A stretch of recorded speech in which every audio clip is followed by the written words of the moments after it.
Number 20. Higanting sasakyang pangkalawakan. Sa gitna ng payapang kalangitan, biglang namataan ang isang napakalaking anino na nakatago sa pagitan ng mga ulap. Isang tila tore o barkong galing sa kalawakan.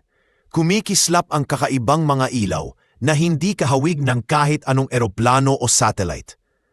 Saglit lang itong nagpakita, pero sapat para gulantangin ang mga nakakita at paniwalain silang may dambuhalang sasakyang pangkalawakan na tahimik na minamasdan ang mundo mula sa itaas. Number 19. Apoy sa loob ng kalangitan. Isang higanteng bilog na parang gulong ang lumitaw sa himpapawid. Kumikislap na para bang gawa sa apoy na nakakulong sa bakal. Sa gitna nito, unti-unting bumukas ang tila portal. Isang bukana papunta sa hindi alam na daigdig na nagbigay takot at pananabik sa mga nakasaksi. Walang lumabas, ngunit ang itsura nito ay sapat na para isipin ng lahat na posibleng iyon na ang pintuang dinaraanan ng mga nilalang mula sa malayong mga bituin. Number 18. Nabaong liwanag sa ulap. Isang gabi may namataang kakaibang liwanag na tila nakabaon sa loob ng makapal na ulap. Isang tuwid at matinding sinag na biglang sumiklab sa kamuling nalunod sa puting ulap na parang walang nangyari. Hindi ito kumikislap tulad ng kidlat at hindi rin gumagalaw gaya ng ilaw ng eroplano. Para bang may nakatagong bagay sa loob ng ulap na naglalapas ng liwanag at muling nagtatago. Sa mga nakasaksi, malinaw ang pakiramdam. May bagay sa itaas na pilit nagkukubli, ngunit sandaling nagparamdam na parang sinasadyang ipakita na andoon sila. Number 17. Multong kasabay ng eroplano. Habang mahinahong lumilipad ang eroplano sa kalangitan, napansin ng ilang pasahero ang isang aninong hugis disk na tahimik na dumidikit sa gilid ng kanilang sinasakyan. Wala itong tunog, walang kumikislap na ilaw, at tila nakikisabay lang sa bilis ng eroplano na parang multong nakabuntot. Sa unang tingin, maaaring mapagkamalan itong ulap o ilusyon. Pero habang pumatagal, lalong luminaw ang hugis nito, isang kakaibang sasakyang hindi gawa ng tao. Nang bigla itong lumihis at naglaho sa malayo, naiwan ang mga saksi na nanginginig, siguradong hindi sila nag-iisa sa himpapawid. Number 16. Mga hudyat mula sa langit. Isang gabi sa Guatemala, napansin ng isang residente ang napakalaking hugis na nakabitin sa napakataas na bahagi ng kalangitan. Sobrang laki at kakaibang anyo na imposibleng ikumpara sa normal na eroplano o helikopter. Para itong sasakyang pangkalawakan na tahimik na nakamasid sa ibaba, tila naghihintay o nagmamatiyag sa mga tao. Nang ipost ang video online, marami ang kinilabutan at nagsabing baka ito na ang uri ng UFO na nangunguharaw ng tao at tinadala sa ibang mundo. Isang nakakatakot na paalala na baka hindi tayo ang tanging nilalang na gumagala sa himpapawid. Number 15. Hating-gabing portal. Sa isang tahimik na kalsada, pauwi na ang mga motorista nang biglang may lumitaw na kakaibang hugis ulap sa itaas ng daan. Itim, bilog at parabang umiikot sa isang punto. Dahil sa kababalaghan, napahinto ang ilan para pagmasdan ito at mabilis na kumalat ang usap-usapan na baka isa itong portal na nakabukas sa kalagitnaan ng gabi. Walang nakakaalam kung saan patungo ang lagusang iyon, pero mula noon, marami ang natutong tumingin-tingin sa langit bago umuwi. Nagtataka kung muling magbubukas ang hating-gabing portal na iyon. Number 14. Piramideng espiya sa gubat. Habang nagha-hiking sa isang masukal na gubat, napansin ng isang lalaki ang kakaibang bagay na nakalutang sa pagitan ng mga puno. Isang maliit na itim na piramid na tahimik na nakabitin sa ere. Hindi ito gumagalaw, pero ramdam niyang para siyang minamasdan. Kaya dahan-dahan siyang lumapit upang silipin pa. Sa sandaling akala niya'y mas makikita na niya ito ng malinaw, bigla na lang naglaho ang piramid na parang bula. Doon na siya kinilabutan. Kumbinsidong isa iyong maliit na UFO na espiya na nakatalaga para obserbahan ng mga tao mula sa loob ng kagubatan. Number 13. Tagapagbantay ng Estatwa ng Kalayaan. Isang drone ang tahimik na lumilipad sa paligid ng Statue of Liberty nang bigla na lang may sumirit na bughaw na sinag ng liwanag paitaas sa kalangitan. Para bang may tinututukan ito sa itaas. Sa loob ng ilaw, unti-unting lumitaw ang napakalaking anino ng isang bagay na nakatago sa ulap. Mas malaki pa sa karaniwang satellite o anumang kilalang sasakyang panghimpapawid. Ilang segundo lang itong nakita bago muling matabunan ng dilim. Ngunit sapat iyon para paniwalain ang mga nanonood na may isang dambuhalang presensya na nakababad sa itaas ng lungsod, tahimik na nagbabantay sa mismong simbolo ng kalayaan. Number 12. Hudyat sa langit ng Stuart, Florida. Isang gabi sa Stuart, Florida, nakita ng mga residente ang dalawang kakaibang liwanag sa langit. Mga UAP na tahimik na nakabitin sa ulap. Isa sa kanila ang naglabas ng diretsyong sinag na ilaw paitaas, habang ang mismong liwanag ay gumagalaw na parang pendulum, dahan-dahang umiindayog sa himpapawid. Umabot ng mahigit 20 minuto ang kakaibang eksenang ito, kaya marami ang nagisip na baka hindi lang ito basta ilaw, kundi isang mensaheng ipinapadala sa kung saan man, sa ibang sasakyang nakatago sa ulap, o marahil sa isang mundo na lampas sa ating imahinasyon. Number 11. Pagkakahati ng nagniningning na orb. Sa isang gabing tahimik sa Florida, isang higanteng nagniningning na orb ang biglang bumagsak mula sa kalangitan na parang bulalakaw. Akala ng lalaking nakakita ay meteor ito, pero nagulat siya nang biglang bumagal ang paggalaw nito at huminto sa ere, tahimik na nakalutang sa itaas. Ilang sandali pa, nahati ang liwanag sa 9 na maliliit na piraso. Bawat isa ay gumagalaw na parang may sariling isip, lumilipad at umiikot bago isa-isang naglaho. Para sa marami, hindi na ito maipapaliwanag ng normal na siyensya. Para sa kanila, ito'y malinaw na ebidensya ng isang bagay na hindi nagaling sa mundong ito. Number 10. Engkwentro sa UFO. Habang nagkakamping sa isang gabing, puno lang dapat ng tawanan at kwentuhan sa ilalim ng bituin. Naglalaro ang mga bata sa campsite sa gitna ng kagubatan nang biglang may lumutang na napakalaking disk sa taas nila. Kasunod ang 2 pang mas maliliit na kahawig nito.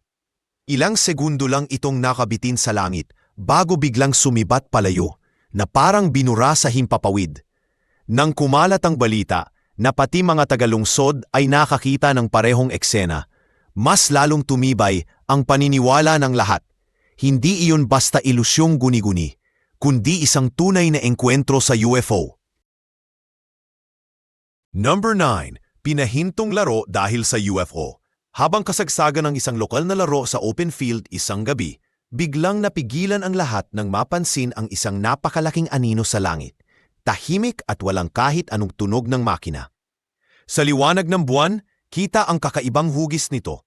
Para sa ilan, hugis tatsulok na may maiitim na gilid. Para naman sa iba, parang higanteng platito na may maiilaw na linya sa paligid. Saglit na nakalimutan ng mga tao ang laro, nakatayo silang lahat, nakatingala, at iisa lang ang pumasok sa isip nila. Kung dati alamat lang ang mga UFO, ngayong gabi, parang naging totoo na. Number 8. Tahimik na mga sinar sa kalangitan. Sa Vietnam, nakunan sa video ang ilang misteryosong sinag ng liwanag na tahimik na gumagapang sa kalangitan, para bang may kung anong nag-uusap sa itaas gamit ang mga ilaw. Noong una, inakala ng lalaki na ordinaryong spotlight lang ang mga ito. Pero habang tumatagal, nag-iba-iba ang direksyon at hugis na mga sinag na parang may sinusunod na lihim na pattern. Habang lumalakas ang kaba niya, napilitan siyang itigil ang pagre-record at pumasok na lang sa bahay. Pinapanood na lang mula sa bintana ang hindi maipaliwanag na palabas sa langit. Number 7. Naglalagablab na paglipad sa himpapawid. Sa Dominican Republic, isang lalaki ang nagre-relat sa bubong ng kanilang bahay nang mapansin niya ang kakaibang bagay na nakalutang sa malayo. Isang maliwanag na hugis na parang nagbabagang-baga na nakabitin sa ere. Hindi ito umuusok o bumabagsak tulad ng meteor. Sa halip, tila dahan-dahan itong sumusuyod sa himpapawid na nanatiling tahimik at nakapirmi sa isang direksyon na parang may minamasdan sa ibaba. Habang unti-unti itong naglalaho sa kalangitan, naiwan sa lalaki ang paniniwalang baka nasilip niya ang pagdaan ng isang sasakyang hindi talaga para sa mga mata ng tao. Number 6. Buhay na manikang liwanag sa Ontario. Sa Ontario, Canada, isang gabi ay napilitang huminto sa paglalakad ang isang lalaki nang mapansin niya ang isang kakaibang liwanag na dahan-dahang gumagapang sa madilim na langit. Isang bilog na orb na hindi kumikislap tulad ng eroplano at hindi rin basta lumulutang gaya ng lobo. Pantay ang kinang nito, parang buhay na manika ng liwanag na may sariling isip habang marahan itong naglalakbay sa himpapawid. May ilan na nagsabing UFO iyon at mayroon ding naniniwalang demonyong orb ang kanilang nasaksihan. Pero anuman ang paliwanag, mabilis din itong naglaho sa dilim. Iniwan siyang nakatulala at nanginginig sa hindi maipaliwanag na takot. Number 5. Lumulutang na apoy sa Littleton. Sa Littleton, Colorado, 4 na nagniningning na orb ang biglang lumitaw sa langit bandang 7:00 ng gabi. Para silang maliliit na bulang apoy na tahimik na nakalutang sa ere. Noong una, inakala ng nakakita na mga drone lang ang mga ito. Pero iba ang galaw at kakaiba ang liwanag na parabang may tinatagong presensya sa loob. Habang pinagmamasdan niya, lalo siyang kinabahan sa pakiramdam na baka hindi lang sila basta ilaw, kundi mga dayuhang nagmamanman mula sa itaas. Sa huli, pinili niyang pumasok na agad sa loob ng bahay. Dala ang tanong kung siya ba ang pinapanood o saksi lang sa isang bagay na hindi dapat nakita ng tao.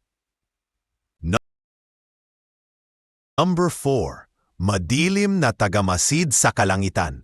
Sa Nagpur, India, isang gabi ay nagulantang ang buong bayan nang mamataan ang 12-12 ng maliliit na liwanag na umiikot sa langit. Para bang may ginagawang ritual sa himpapawid. Hindi basta naglaho ang mga ito. Paulit-ulit silang umiikot sa parehong bilog na parang may minamasdan o sinusukat sa ibaba. Walang makapagpaliwanag kung ano talaga ang mga sinag na iyon.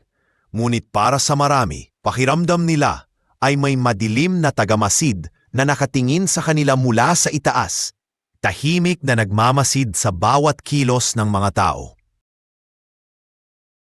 Number 3. Portal sa dalampasigan. Habang bumibiyahe sa highway malapit sa dalampasigan, napansin ng isang driver ang isang dambuhalang silindrong nakabitin sa langit. Hindi gumagalaw, hindi umiilaw na parang eroplano at tila wala ring tunog. Ilang segundo pa, bigla itong nanganak ng isa pang mas maliit na silindro na lumabas mismo mula sa gitna nito. Para bang may isinusuot na bagong sasakyang pang-espiya sa himpapawid. Para sa mga nakakita, hindi iyon basta kakaibang ulap. Pakiramdam nila ito'y isang portal sa kalangitan at ang mas maliit na silindro ang sugo nitong iniwan para patuloy na manmanan ang mundo ng tao. Number 2. Hagdan ng langit sa Rusya. Sa isang liblib na gubat sa Rusya, napatingala ang isang magsasaka nang mapansin niyang isang disk na dahan-dahang lumilipad sa himpapawid. Sobrang baba para sa ulap, pero sobrang taas para sa anumang kilalang sasakyan. Habang iniisip pa lang niya kung UFO ba iyon, biglang sumunod sa likuran nito ang isang fighter jet ng militar, parang aso na bantay sa isang misteryosong amo. Sa iba, mukha itong habulan. Sa ilan naman, parang lihim na pakikipagsundo sa pagitan ng hukbong sandatahan at ng hindi maipaliwanag na puwersa sa kalangitan. Isang hagdan ng lihim sa pagitan ng mundo natin at ng kanila. Number 1. Nilalang sa kahon sa kalawakan. Sa isang komersyal na lipad sa himpapawid ng China, tahimik na nakaupo ang mga pasahero, nang biglang may mapansing kakaibang hugis sa labas ng bintana. Isang disk na may matitigas na gilid, parang nilalang na nakakulong sa isang kahon ng liwanag sa ere. Hindi ito umiindayog tulad ng eroplano, bagkus ay pantay at maamong dumudulas sa tabi ng kanilang sasakyang panghimpapawid, na parabang sabay lang silang naglalakbay sa kalawakan. Ilang saglit pa, mabilis itong lumihis at naglaho na parang hindi kailanmang umiral. Ngunit sa isip ng mga nakakita, malinaw ang isang bagay. Hindi sila nag-iisa sa himpapawid.